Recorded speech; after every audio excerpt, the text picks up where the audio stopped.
সম্মানিত মিছিলে নেবেন এবং আজকে এই গলাচিপার বিএনপির নেতৃবৃন্দকে সাক্ষী রেখে ওয়াদা করে বলতে চাই, হাসান মামুন ভাই যদি এখন আমাদের ট্রাকে উঠে তারপর প্রথমে আমরা ফিরিয়ে আনার ব্যবস্থা করব, তাকে নিয়ে আমরা কাজ করব।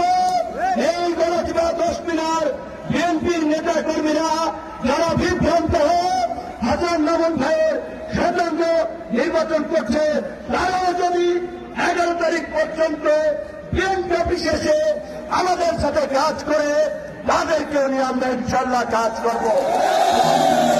আওয়ামী লীগের ভাই বোনদেরকে এই কথাটি বলতে চেয়েছিলাম, একমাত্র বিভিন্ন এখান থেকে নির্বাচন করবে, এই জন্যই আপনারা কিছুটা নিরাপদ ছিলেন। আমি যদি এখান থেকে নির্বাচন না করতাম, এতদিন অনেক মানুষ দেশ ছাড়া, গ্রাম ছাড়া, এলাকা ছাড়া হয়ে যেত। আগামীতে জাতীয় নির্বাচনের পরে স্থানীয় নির্বাচন হবে। আওয়ামী লীগের অনেক জনপ্রতিনিধি আছে, আজকে যদি কোনোভাবে স্বতন্ত্র প্রার্থী কোনোভাবে যদি হইয়া যায়, ইউনিয়ন পরিষদের মেম্বার চৌকিদার থেকে সব তার লোক বানাবে, আওয়ামী লীগ একটাও কিন্তু এলাকায় থাকতে পারবে না। হিন্দু সম্প্রদায়ের ভাই বোনদেরকে বলতে চাই, আপনাদের নিরাপত্তার জন্যই তারেক রহমান ওই দুর্গা পূজায় আপনার বিএনপি নেতা কর্মীদের নির্দেশ দিয়েছিলেন।